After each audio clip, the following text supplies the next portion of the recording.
conversion à l'islam est un signal d'alerte qui doit déclencher une enquête. Évidemment. Et c'est pas être islamophobe que de le dire, je suis désolé. C'est un accroc, peut-être légitime, alors, mais à la laïcité de l'État. Hein. On n'est pas dans la laïcité de l'État, on est dans l'efficacité d'une enquête de police. Quelqu'un qui se convertit au christianisme. Mais oui, converti à n'importe quelle religion. Oui, mais c'est Jean-Michel,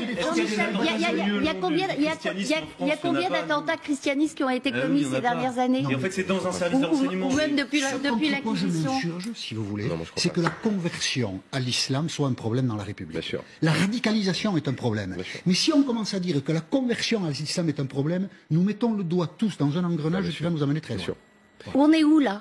On est dans une situation où, je le répète, la France est plus victime que ses voisins européens de ce genre d'attentats islamistes. Voilà la situation. Du radicalisme ici. Pas de De l'islam, ces du attentats radicalisme islamistes. Quel est le mot qui vous manque? Non mais on interdit l'islam ou pas? Non, mais c'est pas ça, Jean-Michel, vous savez très bien que... Non, mais je voudrais simplement... Si je peux finir. Premièrement, Et là, j'ai peur qu'effectivement vous enfonciez une porte ouverte. Mais non, premièrement, dans le service de renseignement, il y a beaucoup de policiers qui travaillent justement sur l'islam radical. Ils essayent de faire des levées de doute pour savoir si telle personne est vraiment modérée ou pas. Donc effectivement, quand quelqu'un se convertit depuis peu à l'islam et travaille dans un service de renseignement, ça soulève des questions. Oui, c'est un traître à la patrie ou pas loin. Alors, Je n'ai pas dit ça. plusieurs points, Judith. Le premier, on l'a compris. la conversion, et pas seulement dans la police, dans l'éducation nationale, ça doit être pareil, par exemple. Dans le journalisme. Parce que ce sont des gens en contact avec les, les enfants. On n'est pas cité aujourd'hui. Vous avez beaucoup d'une jeunesse qui a été en effet islamisée par toutes des groupuscules qui voient ces gens-là, qui voient les tueurs comme des héros. Et les gens, les minutes de silence quand il y en a, elles ne sont pas respectées. C'est une évidence. Et parfois, il y a des applaudissements à des attentats. Il y a eu des applaudissements aux attentats du Bataclan, de Charlie Hebdo, etc. Et donc, vous avez cette société qui est en rébellion. Et en effet, il est tout à fait dans sa logique d'appeler maintenant une sorte de guerre civile, parce que c'est ce qu'il veut. Vous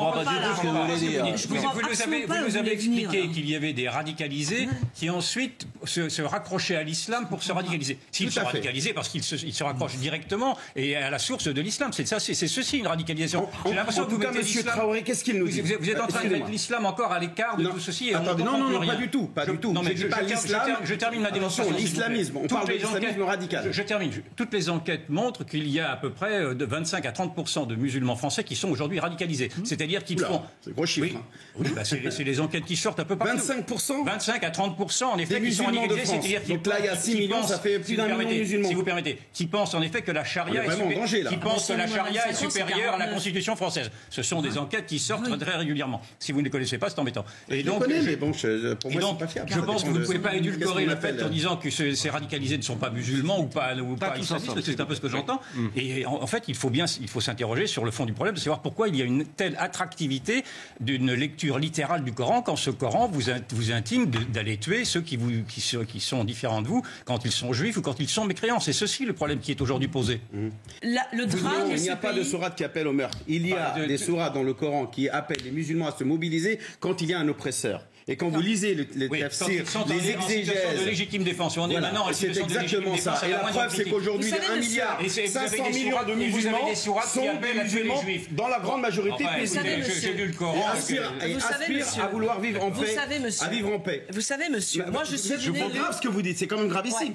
Donc pour vous, c'est pas le problème d'islamiste, c'est un problème d'islam et de Coran. C'est un problème de lecture littérale du Coran, ça devrait vous interpeller. En effet, je pense qu'il y a un travail d'agéornement.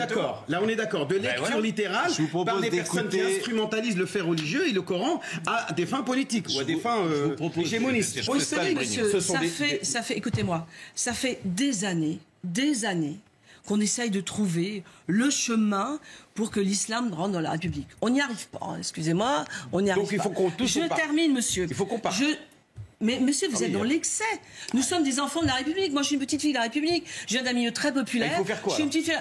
Il faut simplement que l'islam comprenne que ici, on est dans une république laïque, indivisible, que la religion c'est du privé, qu'on n'impose pas ses codes parce qu'on a une religion, on fait ça et pas ça. Nous en sommes aujourd'hui dans ce pays où cette religion, parce que c'est celle-là, monsieur, et je suis désolé de vous le dire, nous a imposé des types de comportements qui sont incompatibles avec la République. Il y a aussi dans l'islam une quête de visibilité, une quête de différence. C'est marqué quelque part, ça. Bah oui, c'est marqué. Toute la jeunesse est embrigadée. Qu'est-ce que vous Non, nous dites? seulement la jeunesse, on a raté une génération, et la génération qui vient, je peux vous dire, c'est encore pire. Quand vous avez un élu de la République de Saint-Denis qui dit, de toute façon, si vous venez dans Saint-Denis, je vous casse les jambes.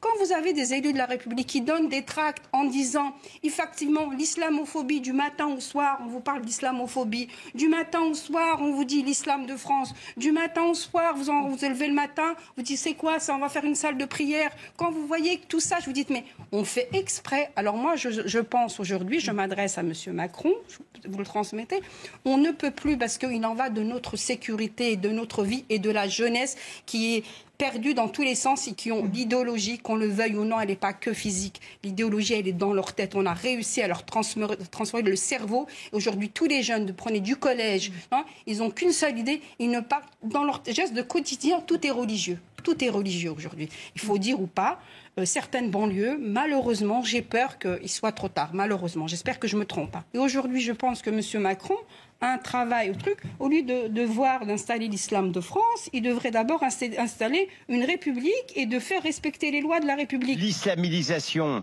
dans le 9-3, elle était en cours. Et moi, je peux vous dire que le remplacement dans le 9-3, il a eu lieu puisque les Juifs sont partis et ils ont été remplacés par les musulmans. Ça, c'est un fait. Avec le 9-3, le 95 aussi. Je sais pas, c'est un fait, ça repose sur quoi? Parce que je dis c'est un fait. Alors écoute-moi. Il y a une statistique, tu sais, il y a un ratio de population, de religion. Tu es en train de nier. Je ne nie pas, je te demande, tu dis c'est un fait. Écoutez les enfants. C'est vrai que les Juifs, ils ont quitté la Golnadel, il affirme ce matin, et qu'il soit poursuivi, que les Juifs ont quitté en masse la Seine-Saint-Denis et que tu n'as presque plus de Juifs en Seine-Saint-Denis. Et je vous signale également que le consistoire à Marseille a à nouveau recommandé qu'on enlève les kippas pour marcher dans la rue. C'est pas de la fiction, ça.